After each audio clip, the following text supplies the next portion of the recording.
We are Arsenal. Wembley bound. We love Arsenal. Oh yes. We are Arsenal. No mercy. We're Arsenal forever. We are Arsenal. Road to Wembley. We love Arsenal. Oh yes.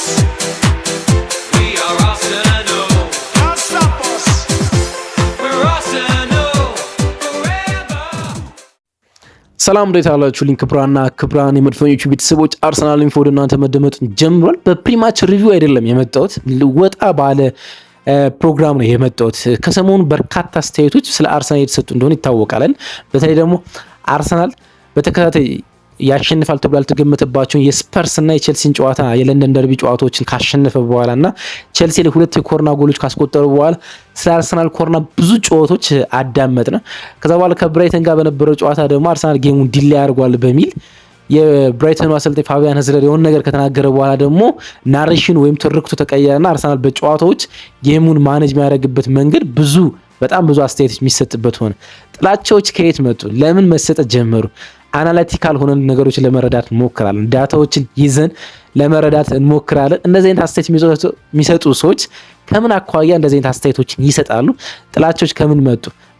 በጣም ቆንጆ አንድ ኦዲዮ ጋብዛችኋለሁ። የጆዜ ሞሪኒዮ አስተያየት ነውና እሱ ነገሮችን በደንብ ያስረዳልናል ብዬ አስባለሁ።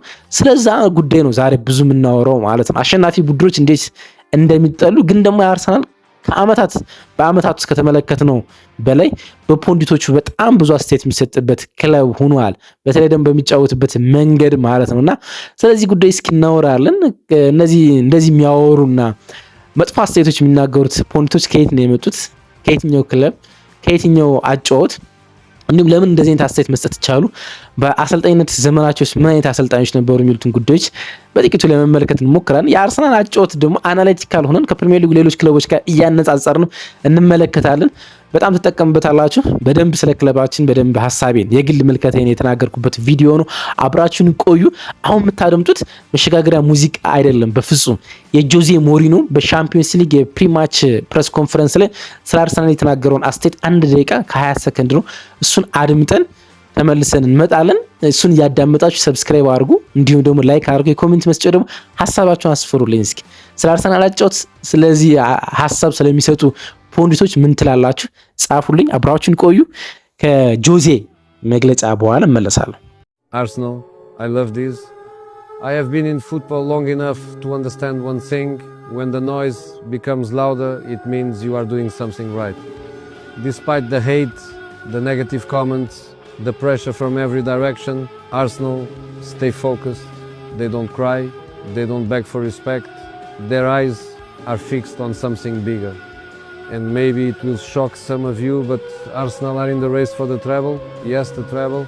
And I would not be surprised if they achieve it. Because when the whole world seems to turn against one team, when every pundit waits for them to fall, that team either breaks or becomes dangerous. Right now, Arsenal look dangerous. People complain set pieces, corner kicks, late winners. But tell me, what is the definition of a winner? A winner finds a way, by beauty or by battle, by open play or by dead ball. It does not matter. In football you win by any means available. That is mentality, that is conviction, that is ambition. So maybe the hate should stop, because sometimes the most hated team is the one closest to greatness. And if you ask me, Arsenal will win the Champions League. እንግዲህ እንዳዳመጣችሁት ከጆዜ ፕሬስ ኮንፈረንስ ላይ ነው ምንነሳ ማለት ነው። የሻምፒዮንስ ሊግ ፖስት ማች ፕሪማች ላይ ስለ አርሰናል አጫወት ተጠይቆ የሰጠው መግለጫ ላይ ነበር እና በጣም ኢንተረስቲንግ ስለሆነ ጆዜን ለሪፈረንስ መጠቀም ፈልጌ አይደለም። ከጆዜ ጋር በብዙ ተቃራኒ ነኝ። በተለይ ደግሞ አርሰን ቪንገር አርሰናል አሰልጣኝ በነበሩበት ወቅት እንደ ፐርሰናል የነበራቸው ጥላቻ ለአርሰናልና ለአርሰን ቪንገር ብዙ ያናደኝ ስለነበር ጆዜን አልወዳቸውም፣ ምንም ጥያቄ የለውም። ግን ከዛ ኦል ኦር ነቲንግ ከሚለው የቶተንሃም ሙስፈር የአማዞን ፕራይም ሙቪ በኋላ ለጆዜ ያለኝ ስሜት ተቀይሯል። ቢያንስ ፐርሰናሊ ባጫወት መንገዳቸው በምን ሳይሆን እንደ ሰው ባላቸውና ለማሸነፍ ባላቸው ጥማት ውስጥ ስለ ጆዜ የሚሰማኝ ስሜት ተቀይሯል። ግን እንደ ሪፈረንስ መጠቀም የፈለኩት ነገሮችን በደንብ ስለሚያብራራ ነው። እንግዲህ ከሰሞኑ በርካታ ጨዋታዎች ስለ አርሰናል የተሰሙ ነው አይደለ? ከብራይተኑ ጨዋታ አስቀድሞ ስለ አርሰናል ሴት ፒስ ነበር አብዝቶ የሚወራው።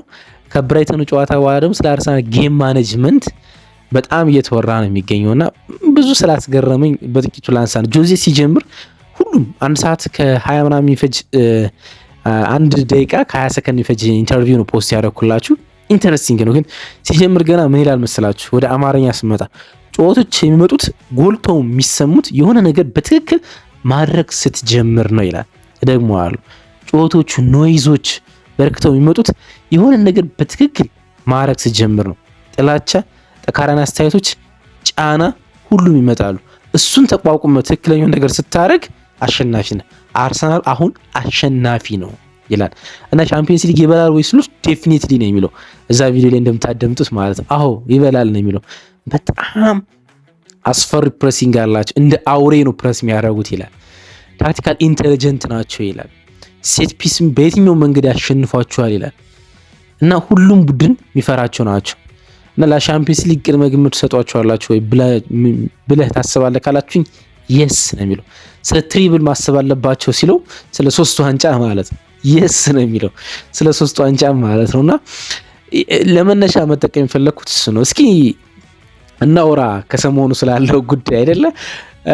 እንግዲህ ስለ መረጃዎች ላወራ አይደለም ከእናንተ ጋር የመጣሁት፣ ብቻ የግል ምልከታዬን ከሰሞኑ ካሉት አስተያየቶች ጋር ለመስጠት ለመሞከር ነው። እንግዲህ አስታውሳችሁ እንደሆነ አርሰናል በወልቭስ እንዲሁም ደግሞ በብሬንፎርድ ነጥብ በተከታታይ ሲጥልና ዋንጫው የሚያጣ ሲመስል ስለ ዋንጫ ማጣቱና ስለ አርቴታ ደካማነት በዚህኛው ሲዝንም አርሰናል ለሁለተኝነት እንደሚጫወት አሁንም ገና ብዙ የሚቀረው ቡድን እንደሆነ ነበር የሚጠቀሰው እንጂ ስላጫወት አይጠቀስም ነበረ በፍጹም ማለት ነው። ከዛ አርሰናል ይጥልባቸዋል ተብሎ የታሰቡትን ጌሞች በደንብ አሸነፍ እና ከሲቲ ጋር ያለው የነጥብ ልዩነት እንደጠበበ ቢቀጥልም አርሰናል ግን ሲሪየስ መሰለ ቼልሲና እንዲሁም ስፐርስን አሸነፍ እና በአንድ ሳምንት ውስጥ በርካታ አስተያየቶች መጡ። በተለይ ደግሞ ቼልሲን በ2 ሴት ፒሶች ካሸነፈ በኋላ በጣም በርካታ አስተያየቶች ማለት ነውና በጣም አስገረመኝ በጣም ማለት ነው። ምክንያቱም ቼልሲ ላይ እንግዲህ አርሰናል በሴት ፒስ የፕሪሚየር ሊጉም የአውሮፓ ቁጥር 1 ነው፣ ምንም ጥያቄ የለውም። 16 ሴት ፒስ አስቆጥሯል። የኮርና ጎሎች አስቆጥሯል። ሌሎች ተጨማሪ ሴት ፒስ ጎሎችን አስቆጥሯል።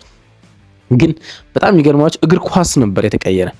አንድ ጌላም ባላጌ የሚባል በጣም ጥሩ ጋዜጠኛ ማለት ነውና ከ2 ሳምንት ከ3 ሳምንት በፊት አንድ አርቲክል ጽፎ ነበርና አርቴታ አሁን የዘመናዊ እግር ኳስ የሚቀደው አሰልጣኝ ነው ይላል። በጣም የሚቀደው አሰልጣኝ ነው ይላልና በሁሉም ክለቦች ውስጥ የአርሰናል ያጫወት መንገድ ስሩይን፣ የጁወራ፣ የኮርናው ወራ አብዛኛውን ነገሮች ከአርሰናል የሚወሰዱታል እና የዘመናዊ እግር ኳስ ፔፕ ጋርዲዮላ አርቴታ ነው።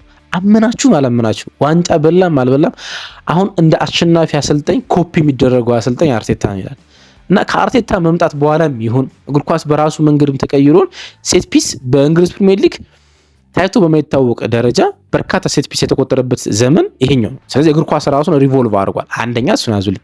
ሁለተኛ አርሰናል ከቼልሲ ላይ ሴት ፒስ ከማስቆጠሩ በፊት 17 ጎሎችን ከኦፕን ፕሌይ ነው ያስቆጠረ 17 ጎሎችን በተከታታይ ማለት ነው እና በነዛ ወቅቶች ውስጥ ዩናይትድ ከአርሰናል ሁለት ብቻ ነበር የሚያንስ እኩል ነው ነበር። 14 የኮርና ጎል አስቆጥሮ እኩል ነው ነበር ዩናይትድ በጣም ብዙ የሚያወሩት የዩናይትድ ሌጀንዶች እንደሆኑ ይታወቃል። ፖል ስኮልስ፣ ጋሪ ኔቭል ወይም ደግሞ አንደኛው ሮይ ኪን እነሱ ናቸው። በተለያየ ሚዲያዎች ውስጥ እንደዚህ በጣም እንትን የሆኑ አስተያየት አሁን እረዳለሁ። አንዳንድ ነገሮች እንግዲህ ሀሳብ ከዛ እንዳልወስድባችሁ ይቅርታ እረዳለሁ። ፖንዲቶች ማውራት አለባቸው። ሊያወሩ ነው የተቀመጡት። የሚያዩትን ነገር ሀሳብ ሊገልጹ ነው የተቀመጡት። ግን ትትና በጣም አስፈላጊ ነገር ነው። ኦዌን ሃርግሪቭስን በጣም መወደው ለዛ ነው። ኦዌን ሃርግሪቭስ የማንቸስተር ዩናይትድ ሌጀንድ ነው። ግን ኦዌን ሃርግሪቭስ ስለ እግር ኳስ የሚሰጣቸው አስተያየቶች ትትና አላቸው። ቢወቅሳችሁም ትትና አለባቸው። ትትና ማለት ምንድነው? እንዲያከብራችሁ መጠየቅ አይደለም። የምትመለከተውን ነገር በትክክለኛ ቋንቋ መግለጽ ነው። ጥላቻ ውስጡ ሳይኖርበት ማለት ነው። ወይም ደግሞ የሆነ በጣም በሚያስጠሉ ቋንቋዎች፣ ትክክል ባልሆኑ ቋንቋዎች መግለጽ ማለት ነው። አሁን አንድ ከሰሞኑ የተናገረው ነገር አለ አይደል? ፖል ስኮልስ አርሰናል ሻምፒዮን ከሆነ አለ ሻምፒዮን እንደሚሆን ሲፈራ ነው። ከቸልሲ በኋላ በፕሪሚየር ሊግ ውስጥ ከታዩ አስጠሊታ ሻምፒዮኖች አንዱ ነው። አስጠሊታ የሚለውን ቃል ነው የተጠቀመው። አስጠሊታ ሻምፒዮኖች አንዱ ነው። ሶስቱም እንግዲህ ምላችሁ ኦቨርላፕ የሚባል አንድ የዩቲዩብ ቻናል አላቸው። አሁን ፖል ስኮልስ እንደዚህ አይነት ነገሮች የሚናገር ዘፐፕ የሚባል ሌላም ከኒክ በብ ጋር ከቅርብ ማንቸስተር ዩናይትድ ሌላ ሌጀንድ ጋር የሚያቀርበው አንድ የዩቲዩብ ፔጅ የራሱ አለው። የሚያዘጋጀው ማለት ነውና እነዛ ፔጆች ላይ ናቸው። አንዳንዶች ደግሞ ማሽዳይ ላይ ነው ደግሞ ቀርበው ቢቢሲ ላይ እንደዚህ አይነት አስተያየቶችን ሲሰጡ የሚደመጡት ማለት ነው። እንግዲህ በፕሪሚየር ሊጉ ምን አይነት አስጠልታ ቡድኖች ለበርካታ ዓመታት እንደተመለከትን ታስተውላላችሁ አይደለ? በደንብ ታስተውላላችሁ።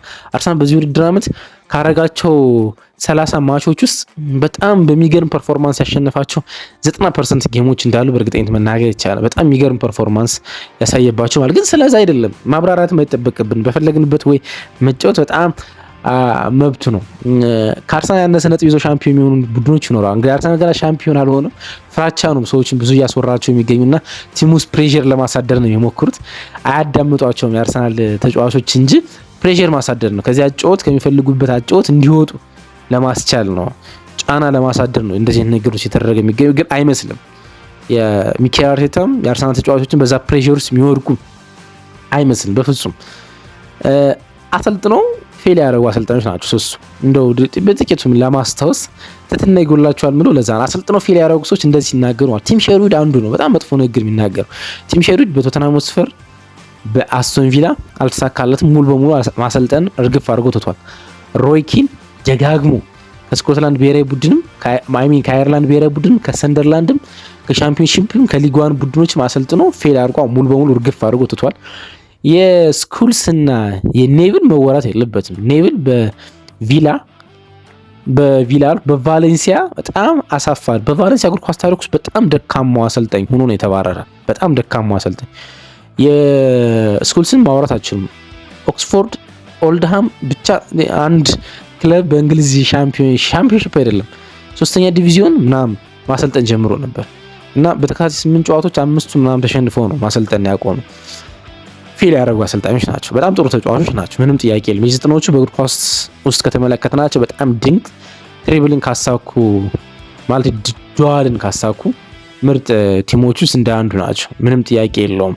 ግን በጣም መጥፎና ንግግር ማይችሉ ሰዎች ግን ናቸው። እሱን መናታት ይቻላልና ስለ ሴት ፒስ አይደለ እየተነጋገርን ነበር። ስለ ሴት ፒስ ብዙ ይወራ ነበርና በጣም የገረመኝ አንደኛ እግር ኳስ ኢቮልቭ እያደረገ እንደሆነ ስለምን እንደሚረሱ ነው።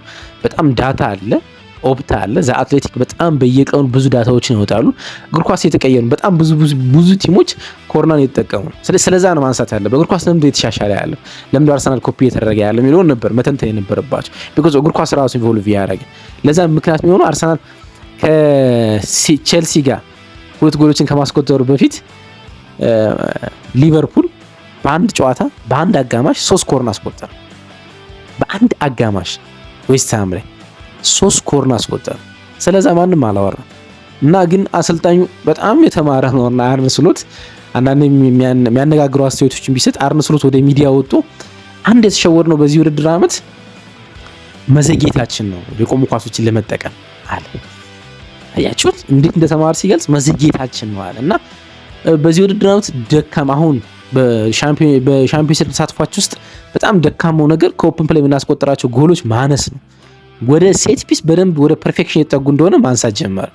ያውም አናላይቲኮችን ብትመለከቱ ቨርጂል ቫን ዳይክን እንደ ገብርኤል ማጋሊሽ መጠቀም ጀምሯል። ሰከንድ ቦልም ፈርስት ቦልም እንዲያሸንፍላቸው ማለት ነው። እሱን ትመልከቱ። ማንቸስተር ዩናይትድ እንዳልኩት በዚህ ውድድር ዓመት ካስቆጠራቸው ጎሎች ውስጥ ኦልሞስት አርሰናል 30% አስቆጥሯል።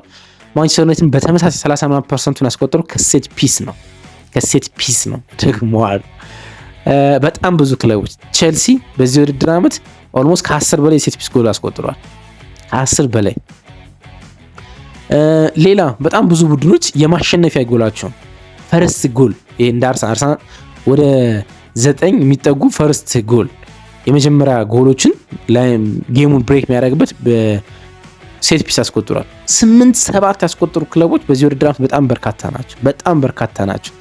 ሲቲ እንኳን በዚህ ውድድር ዓመት በርካታ ሴት ፒሶችን አላስቆጠረም። ወደ 20% 18% ሴት ፒስ ነው ያስቆጠረ ካስቆጠሩ ጎሎች እያልን ባለፈው ነጥብ በጣለበት ጨዋታ ላይ ተመልክታችሁ ከሆነ ከፎረስት ጋር ያቻነቱን ጎል 2-1 የመራበትን ጎል ያስቆጠረው በሴት ፒስ ነው፣ በኮርና ነው።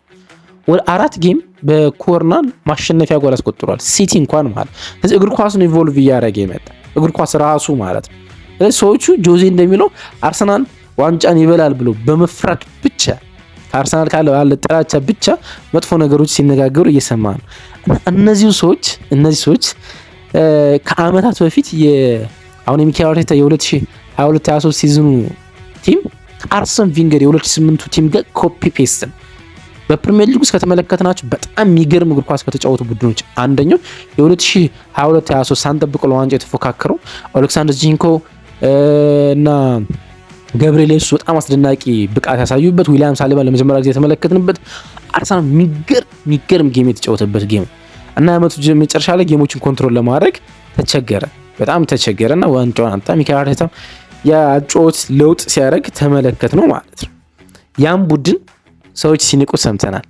የቪንገርን ቡድን ለአመታት ሲንቁት ሰምተናል። ለአመታት ስለተጫወተው እግር ኳስ ምስጋና ሳያቀርቡ ማለት እና ሰሞኑ ይወጡ ነው እንትን ላይ ኤክስ ወይም ደግሞ የቀድሞ ትዊተር ላይ በርካታ የኔቭል ከዛ በፊት ቴሌግራፍ ላይ የጻፋቸው አሁን ማውራት ከመጀመሩ በፊት ይጽፍ ነበርና የጻፋቸው ብሎጎች መውጣት ጀምሮ አርቲክሎች መውጣት ጀምሮ አርሰናል ባጫወቱ ምክንያት እንዴት ሶፍት እንደሆነ ሲተቸው ማለት ነው። አሁን ደግሞ በጣም ጠንካራና ማይሰማ ቲም ሲሆን ደግሞ በሌላ መንገድ ሲተቹት እየሰማን ነው የምንገኘው ማለት ነውና ይገርመኛል። በዚህ ውድድር ዓመት በፕሪሚየር ሊግ ውስጥ በርካታ ጎሎችን ያስቆጠረ ቡድን ነው። ከኦፕን ፕሌይ ከሲቲ ቀጥሎ ብዙ ጎል ያስቆጠረ ቡድን ነው።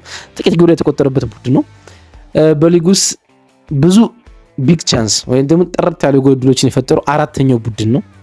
ሲቲ 94 ቢግ ቻንስ የፈጠረ፣ አርሰናል 87 ቢግ ቻንስ ሞክሯል። የሚያንሱት እንደምትመለከቱት ከሆነ በሰባት ብቻ ነው። አነስተኛ የሎ ካርድ የተመለከተው ቡድን ነው። 20ኛ ነው። 40 የሎ ካርድ ብቻ የተመለከተ አርሰናል በጣም ዲሲፕሊን ቡድን ነው። እንግዲህ ባለፈው ውድድር ዓመት ታስታውሳላችሁ አይደል? ስለ አርሰናል ያው ባለፈው ውድድር ዓመት አርሰናል ዲሲፕሊን ነበር። የመጀመሪያ 3 ቀይ ካርዶችን የተመለከታችሁ ቀይ ካርዶች ማያሰጡ እንደሆነና የህግ ክፍተት እንደነበረባችሁ ከዛ በኋላ ፕሪሚየር ሊጉ ህጎች እንዳስተካከለ ተመልክተናል አይደል? ጌም ሪስታርት ዲሌይ ብሎ ሊያንድሮ ትሮሳርድን እንዲሁም ደግሞ ዲክላን ራይስ ቀይ ካርድ የተሰጡባቸው የዊሊያም ሳሊባ ቀይ ካርድ ማያሰጥም ነበረ፣ ግን ህጉ ተስተካክሏል። ዘንድሮ አርሰናል ቀይ ካርድ የለውም። ዘንድሮ አርሰናል 20ኛ ነው በቢጫ ካርዶች። አንደኛው ቡድን ስፐርስ ነው 75፣ ብራይተን 72። ብዙ ያወራው የብራይተኑ አሰልጣኝ ቼልሲ 70 ቢጫ ካርዶችን ተመልክተዋል። ፖሴሽን በሊጉ ውስጥ አራተኛ ነው 56.4 ፖሴሽን። ያው የሰሞኑ የኳስ ቁጥጥር ብልጫ የተወሰደበት ጌም ነው። ወደ 60 ነው የነበር፣ አንደኛ ነው የነበር ነው። ሊቨርፑል፣ ሲቲ፣ ቼልሲ ብቻ ይበልጡታል፣ ግን 60 የኳስ ቁጥጥር ነው ያለው። አርሰናል 56.4 ነው። ኦልሞስት የአራት ብቻ ነው ያለው ከፍተኛ። ሎንግ ቦል እንግዲህ ሎንግ ቦል የመጥፎ እግር ኳስ ምልክት ተደርጎ ይቆጠራል፣ ግን አርሰናል በሎንግ ቦል 18ኛ ነው። በጣም ደካማው ቡድን ሎንግ ቦል በመጠቀም። ሾርት ፓስ ግን አርሰናል በሊጉ 3ኛው ነው፣ በጣም 3ኛው ነው። ሹት ብዙ ሹት በመሞከር በፕሪሚየር ሊግ ውስጥ አራተኛው ቡድን ነው። 14.3 ሹቶችን በየጨዋታው ያደርጋል። ዩናይትድ ነው አንደኛ 15.9 ነው። በሹት መጠናቸው ሁለት ነው የሚለያዩት። ኦን ታርጌት 4.9 ኦን ታርጌቶችን በጨዋታ ይሞክራል። በጣም የሚገርም አታኪንግ። እንግዲህ ውብ እግር ኳስ ምን እንደሆነ እንኳን ዲፋይን ባናረግ ቢኮዝ የፔፕ ጋርዲዮላ ቡድን በጣም አሰልቺ ስለነበረ ማለት ፈጣን እግር ኳስ በእግር ኳስ እንደሚወደድ አውቃለሁ፣ ግን ውብ እግር ኳስ ምንም የሚተርጎም አርሰናል በማጥቃት ውስጥ ብዙ የምትተቹት አይነት ቡድን አይደለም። ከዛ ደግሞ ናሬሽኑ እንዴት ተቀየረ? ፋቢያን ሄዝለር የሚባል አሰልጣኝ መጣና የብራይተኑ አሰልጣኝ ከጨዋታው ገና አስቀድሞ የሚኬል አርቴታ አድናቂ እንደሆነ ምናምን ተናግሯል። ግን ከጨዋታው አስቀድሞ አርሰናል ጌሞችን ማኔጅ በሚያደርግበትና ደቂቃ በሚገድልባቸው ጉዳዮች ላይ ብዙ አወራ። ከዛ ከጨዋታው በኋላ ደገሙ። አንድ ቡድን ብቻ ነው እግር ኳስ ለመጫወት የገባ እና እኛ ብቻ የተጫወት ነው። እኔ እንዲህ ሁኜ እንደዚህ በእንደዚህ አይነት መንገድ ጌሞችን ማሸነፍ አይነት አሰልጣኝ በፍጹም አልሆንም እያለ ስለ አርቴታ ጨዋታ ብዙ ተናገረና መግቢያ ያገኙ ሌሎች ፖንዲቶች በጣም መግቢያ ያገኙና ከኮርናዎች ወጣና የአርሰናል አጨዋወት ወደ ምን መጣ? ደግሞ ጌሞችን አርሰናል ማኔጅ የሚያደርግበት መንገድ በጣም መጥፎ ነው መባል ጀመረ። ብዙ ደቂቃዎችን ይገላል ብዙ ምናምን እና ሞጣ። አዎ በብራይተን ጨዋታ አርሰናል በጣም መጥፎ ነበር፣ በጣም መጥፎ ነበር። በዚህ ውድድር በጣም መጥፎ ከተጫወትንባቸው ጨዋታዎች አንዱ የፕሪሚየር ሊግ የመክፈቻ ጨዋታ ከሆነው የዩናይትድ ከዛኛው ይሄኛው በጣም የተበለጠ ነው ደግሞ የብሬንፎርድ ጨዋታ ነው። ብራይተን ብዙ አልበለጠንም ባይሰው 50 ምናምን ደቂቃ ሙከራ አልሞከረብን። 50 ምናምን ደቂቃ ማለት ከ80 ደቂቃ በኋላ አርሰናል በጣም የተሻለ ቡድን ነበረ። በተለይም ከሀቨርትዝ ከገባ በኋላ ብዙ አልሞከረብን፣ ግን አርሰናል መጥፎ ነበር። የዩናይትድ እና የብራይተን ጨዋታ አርሰናል መጥፎ ነበር። ብዙ ብልጭ የተወሰደበት ደግሞ ለእኔ ምንም ጥያቄ የለውም የብሬንፎርዱ ጌም ነው። ብዙ በጣም ብዙ የተበለጥንበት ማለት ነው። አሉ እንደዚህ አይነት ጌሞች ጥሩ አልነበርንም እናምናለን፣ ግን ጨዋታውን አሸንፏል አርሰናል። ምንም ጥያቄ የለም። አርሰናል ጨዋታውን አሸንፏል። የሚፈልገውን 3 ነጥብ ወስዷል። የሚፈልገውን ፕሬሸር ከሚከተለው ቡድን ላይ አሳይቷል። ሜዳ ላይ ማለት ከሜዳ ውጭ ሳይሆን ፕሬሸር ያሳደረ ሜዳ ላይ ፕሬሸርን አሳድሮ እና ስለ አርሰናል ጌም ሪስታርት ዲሌይ ብዙ መወራት ጀመረ። ደግሞ እጅ ውርወራ ለማድረግ በጣም ይዘገያሉ፣ ኮርናዎችን ለመምታት በጣም ይዘገያሉ ምናምን። በብራይተኑ ጨዋታ ላይ አርሰናል በጣም በፕሪሚየር ሊግ የውድድር ዓመት ጌም ሪስታርት ዲሌይ ለማድረግ ወይም ደግሞ የኳስ ኢን አክሰስ ሜዳ ላይ የቆየችበት ታይም ላይ አነስተኛ ነበር። ያን ለማድረግ ችሏል። ግን በዚህ ውድድር ዓመት ያን ያደረገው ቡድን አይደለም አርሰናል። ጌም ሪስታርት ዲሌይ በማድረግ በፕሪሚየር ሊግ ውስጥ አንደኛው ቡድን አንደኛው ማን እንደሆነ እንጃ፣ ሁለተኛው ግን ብራይተን ነው። ዳቴን ሳሊዝ ቀርቼን ይቅርታ፣ ብራይተን ሁለተኛው። ብዙ ግን አንስቷል። በጣም ብዙ ፋውል የሚፈጽመውና ጌም ያቋርጠው ቡድን ብራይተን ነው። ቦርንሞዝ 352 ፋውሎችን በዚህ ውድድር ዓመት ፈጽሞ ጌም አቋርጧል። ብራይተን 351 ፋውሎችን ፈጽሞ ጌም አቋርጧል። ጌም እንቅስቃሴ ላይ ነበር፣ ጌም በፋውል አቋርጧል። ማን? ብራይተን። ግን የብራይተኑ አሰልጣኝ ወጥቶ ተናገረና በጣም ብዙ ሚዲያዎች ምንም ነገር ሪፈረንስ እና መረጃዎችን ሳይመለከቱ አርሰናል ሲተቹ ተመለከተ ማለት ነው። በጣም በብዙ ነገሮች ነው እንግዲህ ጌም ሪስታርት ዲሌይ ያደርጋል፣ ያዘገያል። በረኛው ኳስ ለመምታት ያዘገያል፣ የእጅ ውርወራ ለማድረግ ያዘገያል፣ ኮርና ለማውጣት ያዘገያል የሚሉ ነገሮች አሉ። 44 ሰከንድ ይፈጅበታል አርሰናል ኮርና ለማውጣት። ግን በጣም ፈጣኑ የፕሪሚየር ሊጉ በጣም ፈጣኑ ምላችሁ ማለት ኮርና ለማውጣት የሚፈጅበት ደቂቃ ሰከንድ 30.9 ሰከንድ ነው። 30.9 14 ሰከንድ አርሰናል ይዘገያል። በጣም በርካታ ከሆነ ማለት ያን ዲፈረንስ የለውም ስላችሁ ፕሪሚየር ሊግ ራሱ ነው መልኩን የቀየረ ማለት። እስኪ የእጅ ውርወራ ልንገራችሁ። የእጅ ውርወራ ለመውሰድ አርሰናል 19.6 ሰከንድ ይፈጅበታል። ሲቲ ፈጣኑ ወደ ጌም ቶሎ የእጅ ውርወራ የሚወረወረ ቡድን 15.9 ሰከንድ ይፈጅበታል። 4 ሰከንድ ልዩነት ነው ያለው። 1 2 3 4 ሰከንድ እቺ ብቻ እቺ ነች እንግዲህ ብዙ እያስወራቸው ያለ ማለት ነው። የመልስ ምት ለመምታት የመልስ ምት ቅጣት ምት ምን አርሰናል 30.2 ሰከንድ ይፈጅበታል። በፕሪሚየር ሊግ ውስጥ በጣም ፈጣን ቡድን የመልስ ምት በመምታት ሊቨርፑል 25.8 ኦልሞስት 26 ሰከንድ ነው። የ4 ሰከንድ ልዩነት ነው ያለው። 4 ሰከንድ በጣም ብዙ አስወራች። 1 2 3 4 ሰከንድ ግን በፕሪሚየር ሊግ ውስጥ በጣም ብዙ አስወራ። ከፋቢያን አዝራር አስተያየት በኋላ ማለት ነው። በመረጃዎች ነው እንግዲህ የተነጋገርን የምንገኘው ማለት ነውና አርሰናል ዋንጫውን ሊበላ ተቃርቧል። ምንም ጥያቄ የለም። ቢኮዝ 8 ጌሞች ነው የሚቀሩት። 8 ጌሞች 5ቱን በሜዳው ነው የሚያከናወነው። 3ቱን ብቻ ከሜዳ ውጭ ያከናወናል። 3 ብቻ ዌስትሃምን በለንደን ስታዲየም፣ ክሪስታል ፓላስን የዓመቱ መጨረሻ ላይ በሴልኸርስት ፓርክ እንዲሁም ሲቲን በኢትሃድ። ከለንደን ውጭ የሚወጣው በአንድ አጋጣሚ ብቻ ነው። ከለንደን ውጭ አይወጣም አርሰናል ከዚህ በኋላ በአንድ አጋጣሚ ብቻ ከለንደን ይወጣል።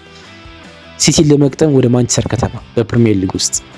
ስለዚህ 5ቱን በሜዳ ያከናውናል። ሲቲ 9 ጌሞች ይቀሩታል። 5ቱን ከሜዳ ውጭ ያከናውናል። 5 ጨዋታ ከሜዳ ውጭ ሲቲ ያከናውናል።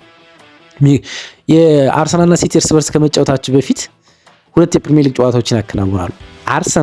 አርሰናል ሁለቱንም በሜዳው ሲያከናውን፣ ሲቲ ሁለቱንም ከሜዳ ውጭ ያከናውናል። ዌስትሃምን ከሜዳ ውጭ ወደ ለንደን መጥቶ ቼልሲን ከሜዳ ውጭ ወደ ለንደን መጥቶ ያከናውናል። ቲዮ ዋልኮት እንዳለው አርሰናልና ሲቲ ከመገናኘታቸው በፊት ሲቲ ነጥብ ይጥላል ብለዋል። እንደዛ ይመስላል። እናም እሱን የፈሩት ይመስላሉ በጣም ብዙ ፖንዲቶች ማለት። የእናንተ ሀሳብ እንዴት ነው? ጻፉልኝ። ስላዳመጣችሁኝ ከልብ አመሰግናለሁ። ባይ ጨዋታዎቹ ይጮሁ። እናም የሚካኤል አርቴታና የአርሰናል ጦር ወደ አሸናፊነቱ ይቀጥላል ብለን እናስባለን። ባይ ወዳችኋለሁ።